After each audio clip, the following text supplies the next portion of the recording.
What is your leadership philosophy in one line? Lead from front.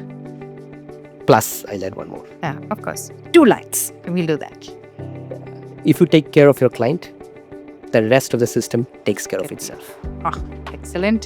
What's the one leadership habit a GCC head must unlearn in 2025? The growth of your GCC is based on what is the impact and high order value work that you are delivering, not the size anymore. Any global leader must have at least one global remit or accountability.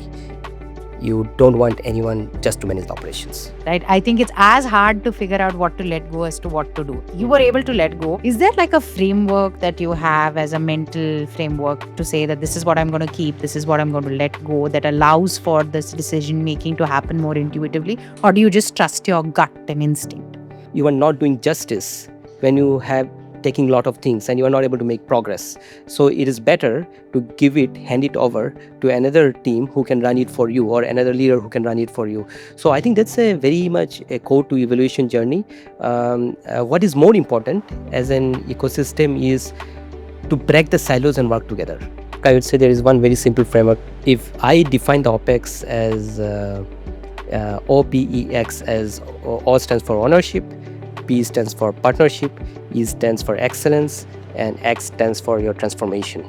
If I gave you a magic wand and I said you could change everything and rebuild it grounds up, what is the one thing that you would build? That AI fluency, so that AI becomes an identity. Got it. So if you have that wand, please use it for all of us as well. That's a request. I'll use it on me as well. Yeah.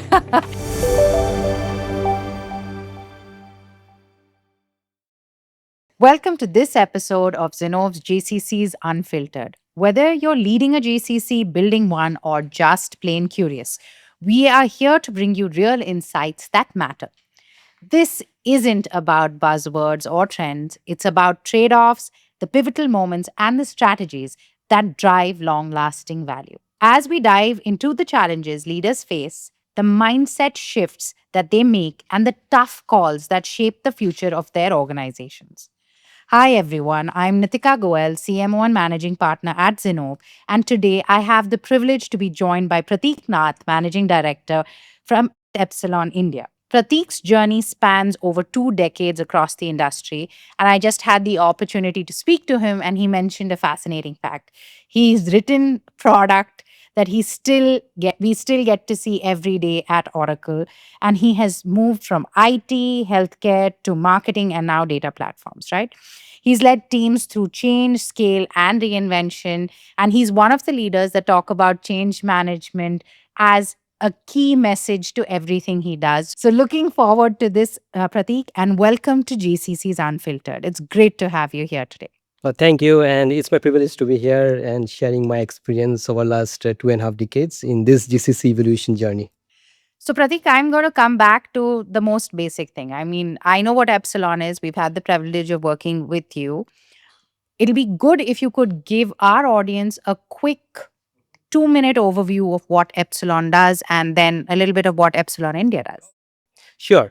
So, for those who do not know, Epsilon is a global technology, data, and services company in the AdTech and MarTech domain.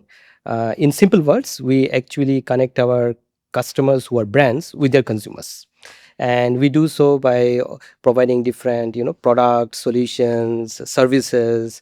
The core of it is the data, so data management capabilities like CDP solutions, loyalty offerings, different services like analytics, creative, digital experience, and so on.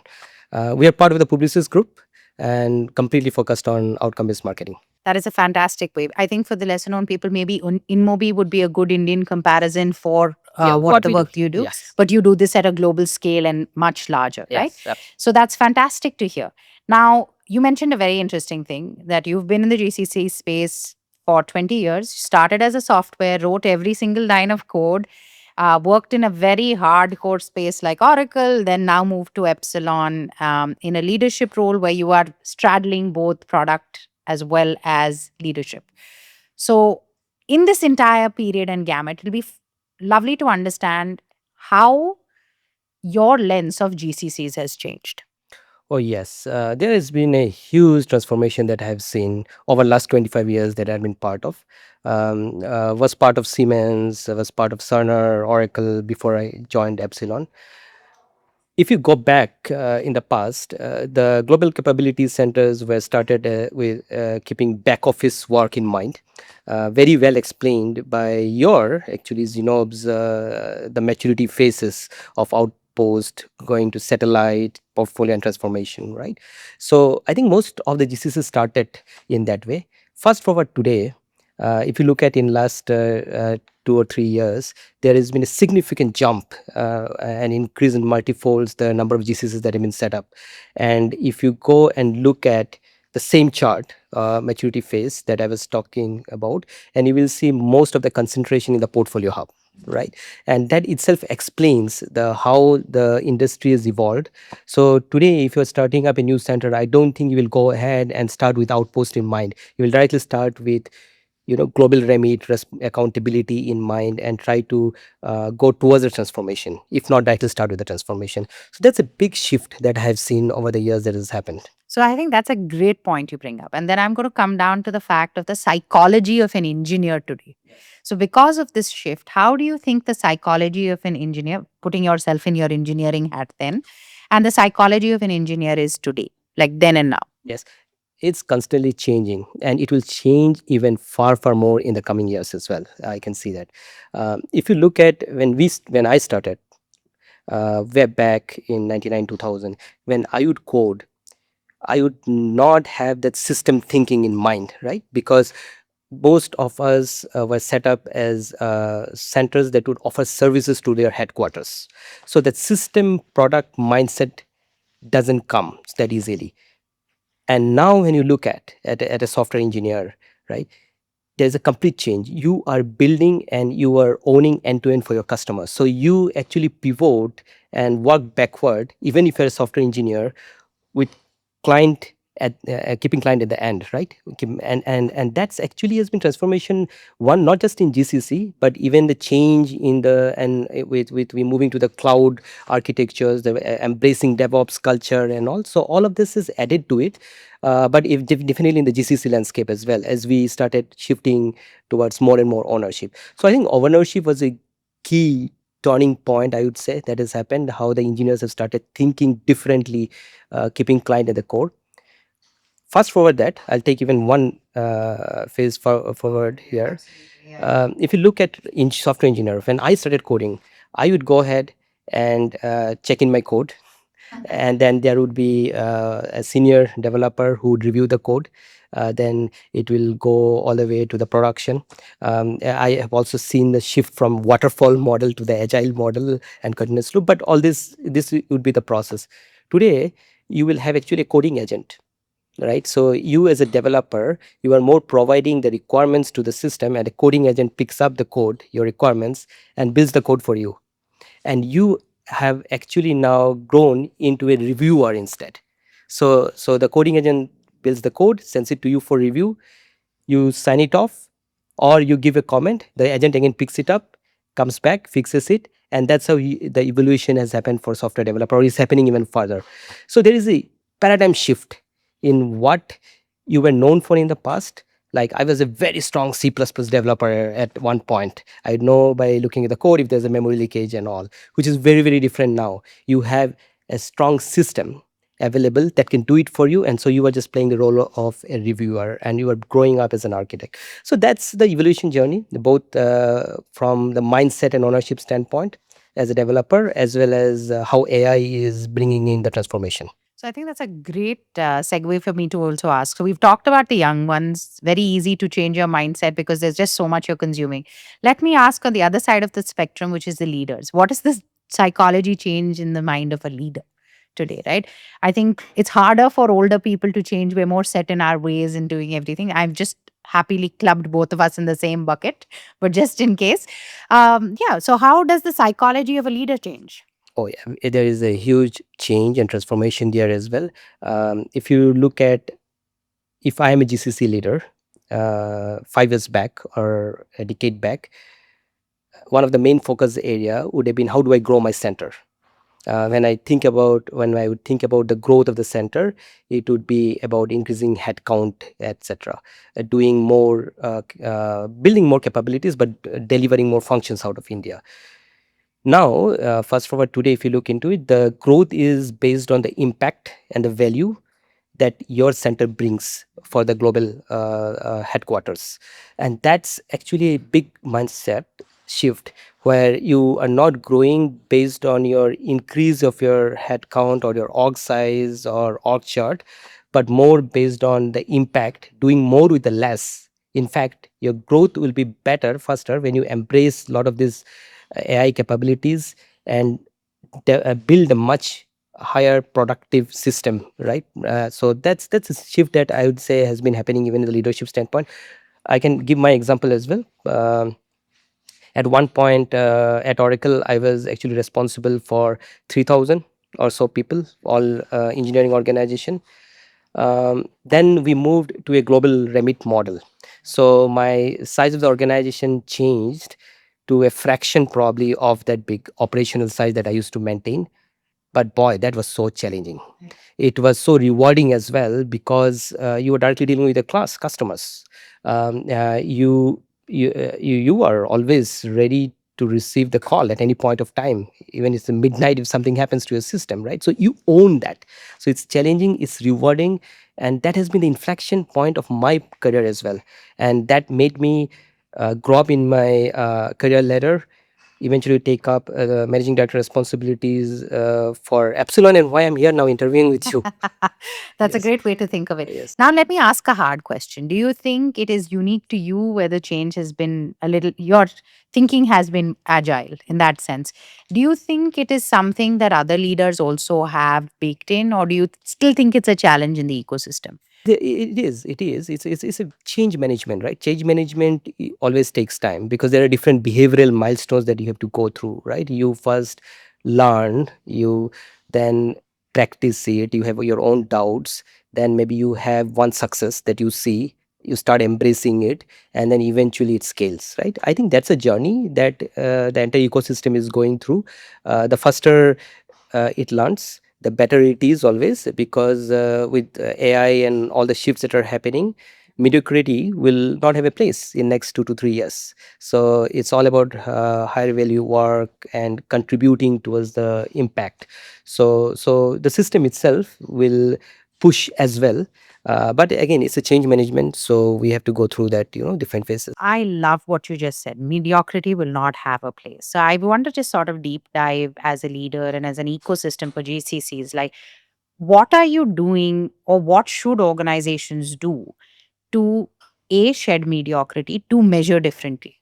Yes, yes. Look, there are different ways. And at Epsilon, for example, we have a specific global capability center dashboard built, where we evaluate around various important strategic milestones that we want to see the organization progress. One is absolutely about the global remit and role, right? How are we growing quarter over quarter when it comes to building more leaders, whether it is internally or even hiring from outside, who are taking up more global accountabilities and responsibilities, right? And that's a shared, I would say, vision and a strategic bet between both India and the headquarters. So that's one of those metrics. Then, if you look at the future, it is all about AI. So AI fluency becomes very, very important. So we stood up AI Center of Excellence out of India, primarily focusing around some of these areas that we talked about, like change management, building community of practices, providing an ecosystem where people can practice AI, and also ensuring that we don't leave anyone behind in this journey. So we figured out all the different AI champions across all of these verticals who can be the change agents and who can bring up the challenges to us, and as a COE we can solve it for them and enable the entire organization, so we don't have any laggards in the process. The learning ecosystem is another one. So we also measure some of the health metrics around that. What is the engagement score of our organization and employees?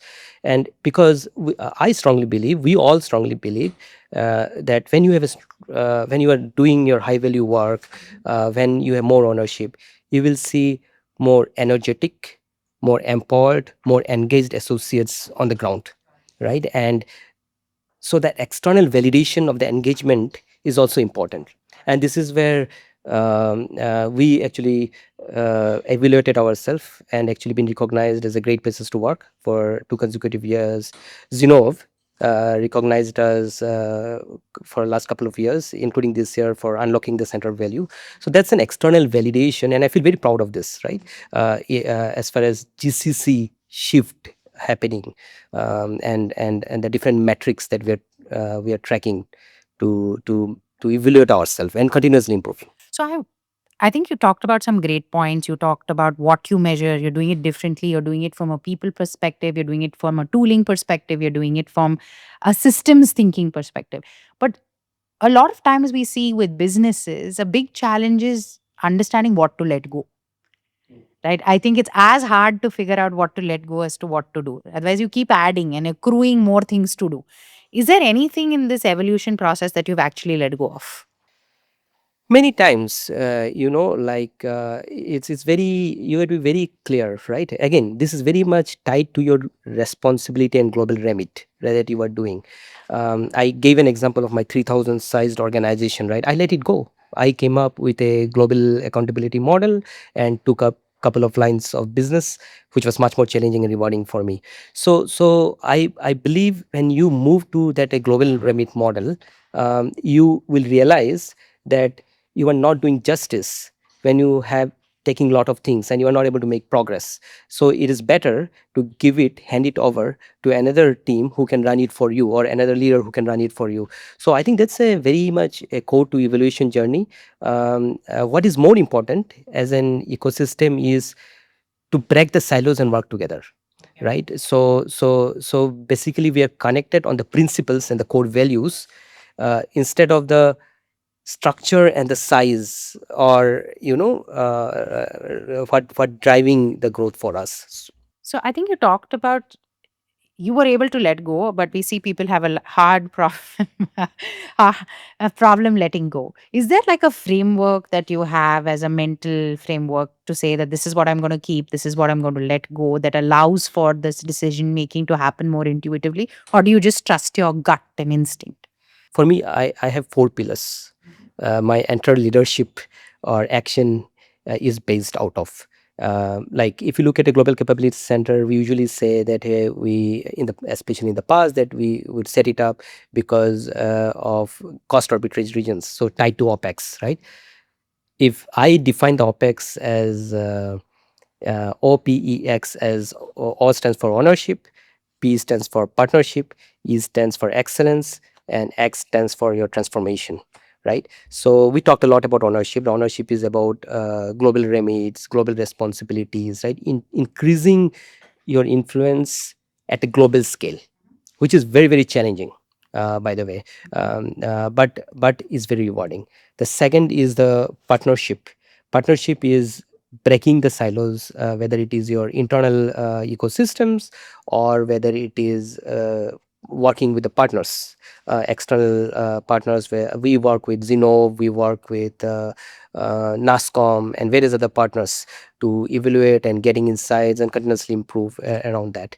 So that's one of the very important. And another important part of partnership is taking a very crisp decision around what we need to build ourselves versus what we need to buy, because we cannot do everything on our own.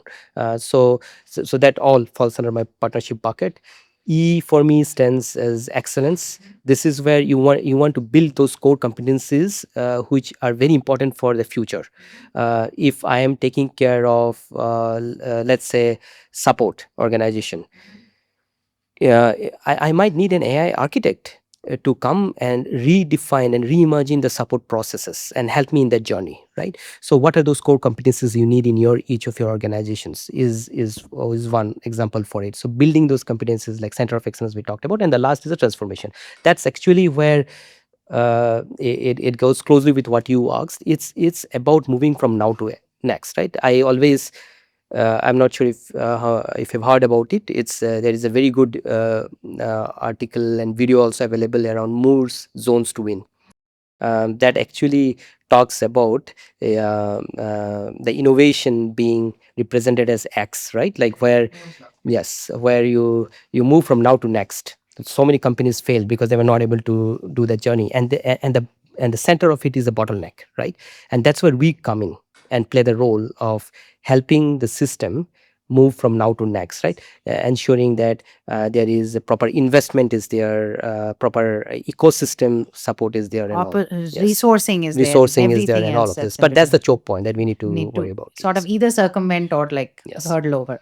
You talked about some very interesting things, right? Obviously, a lot of food for thought here. You said building a global remit. You said it has to be on both sides. It is not an easy task, right? Because at the end of the day, if you think of it from a psychology perspective, it's about the loss of control or the access to control.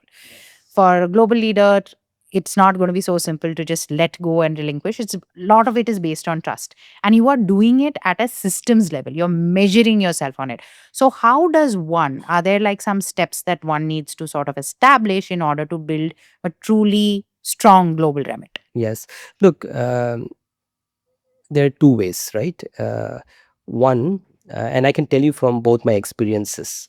Way back, I think about 1.5 decades back, I was at another company, and where that transformation happened because of the top down intent from a global senior leadership, which was very, very important.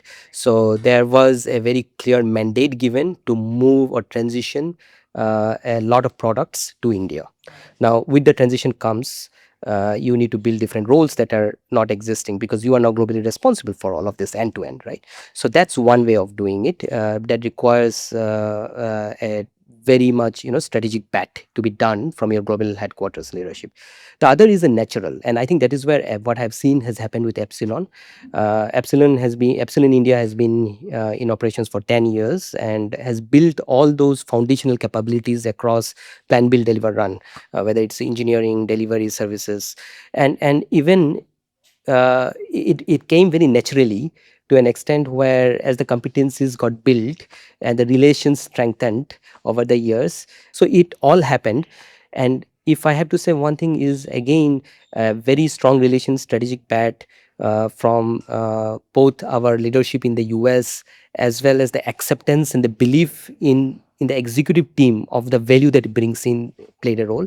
I'd also add the ecosystem here, which was very important, because if you look at Epsilon, we have we are about 3,000 plus organization, and the enter all the teams are co-located in one center. So that actually played a very vital role in actually building that ecosystem where everyone helps each other to be successful. So if a client issue comes, you need to engage sometimes support team, sometimes you may need to engage delivery team, sometimes you need to engage product team, all are seated together, right? So you reach out to them, and as a team you become successful. But one thing that we keep hearing is that sometimes it seems like an us versus them. Now, companies are starting to think of themselves as an integrated organization. I think that's fantastic. The other thing that you talked about in the P model is the partnership. Obviously, it seems to be working where you're looking at all the cross functional business units being able to partner to deliver exceptional results and excellence. The other is you also talked about the construct of build versus buy. That's also a complex problem, if you will, to deal with, right? So how do you as an organization head decide what to build versus what to Yes, I'm an engineer, and if given an opportunity, I would like to build build? everything, Everything, correct, right? Absolutely. absolutely. But I have also realized in my journey, as I've grown from an engineer to an architect to a leadership, right? Many of the projects that we build never scale, right? Because I am in a martech and adtech domain. I would rather want to build my products which helps my customers in the same domain.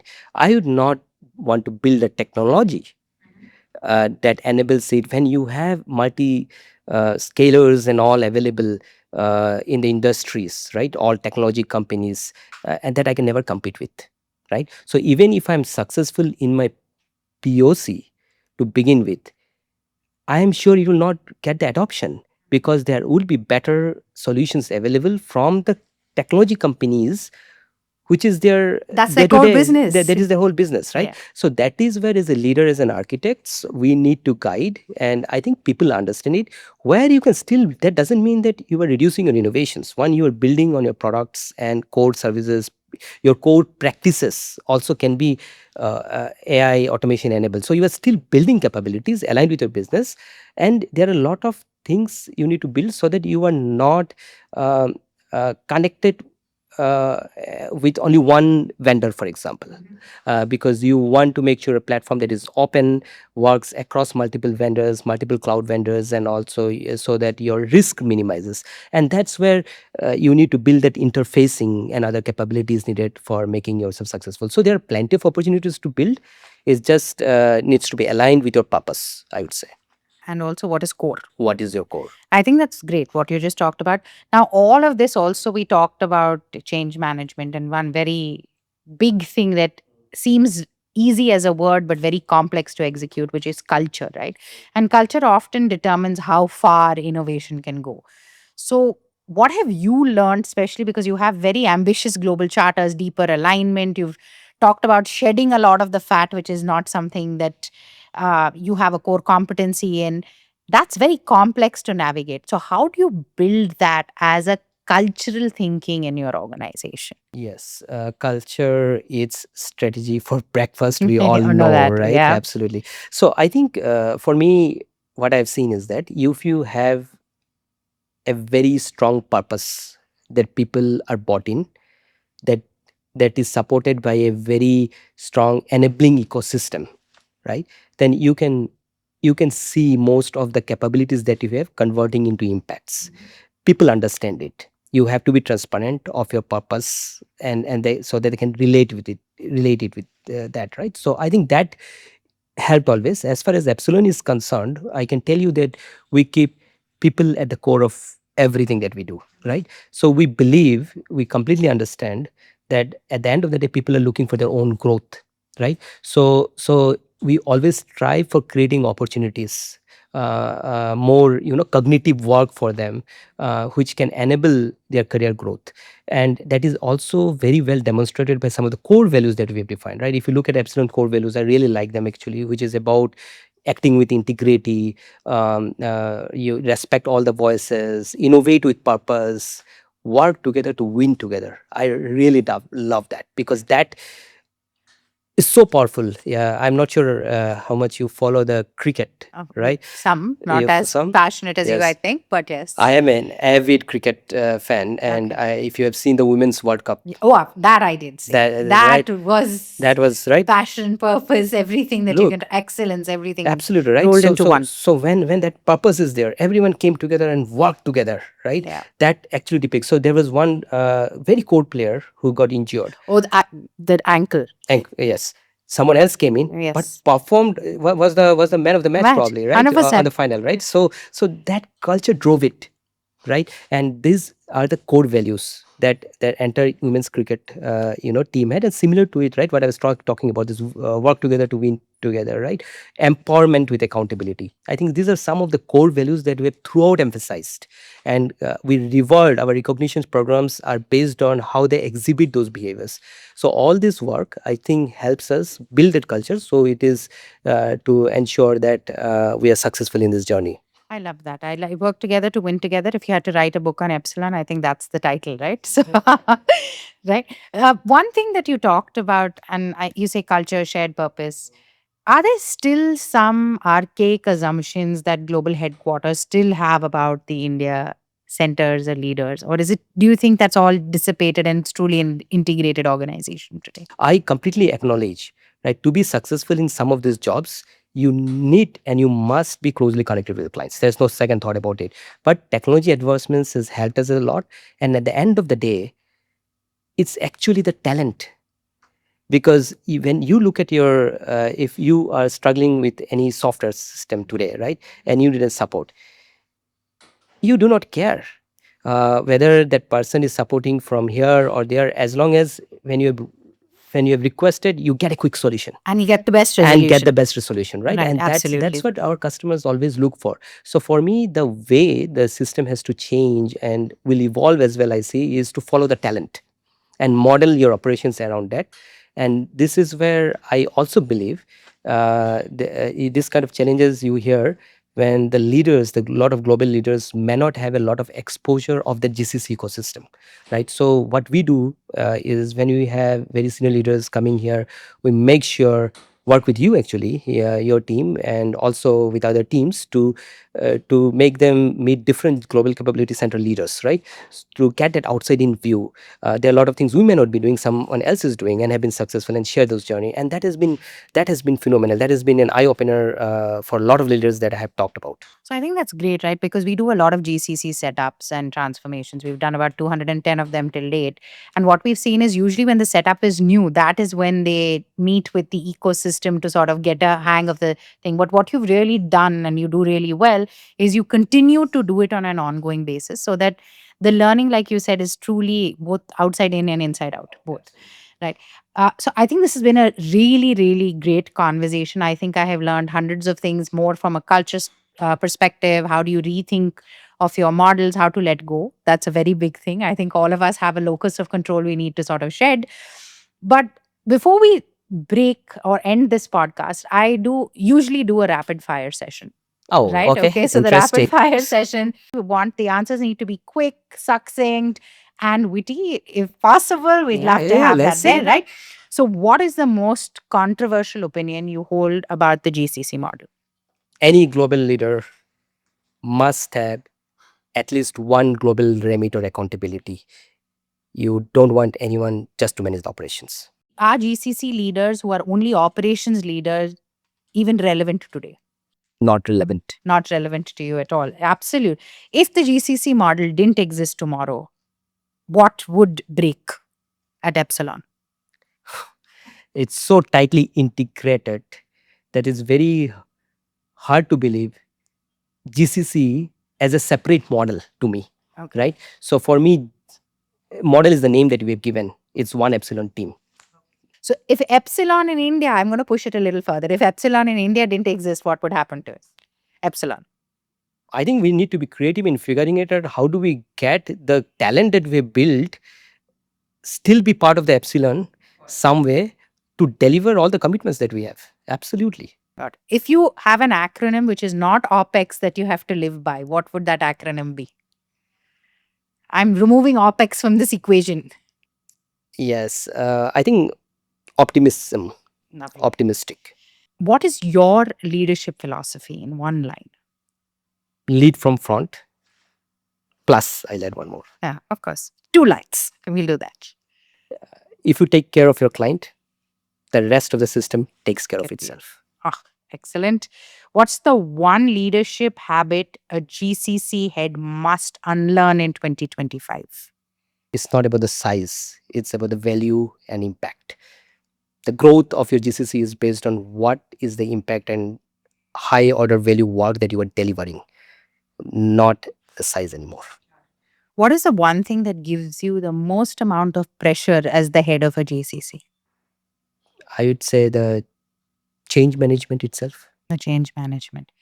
If you had, if I gave you a magic wand and I said you could change everything and rebuild it grounds up, what is the one thing that you would like use the magic wand to change? 100% I can tell you this because that's been a focus area. This is, I would actually modernize my entire organization and with and build that AI fluency so that AI becomes an identity for differentiated innovations and delivery out of Epsilon India. When you talk about innovations, it should be AI becomes an identity. So if you have that wand, please use it for all of I'll, us as well. I'll use That's it. a request. I'll use it on me as well. Yeah. So, what is the best advice you would give a new GCC leader entering the market today? Hmm.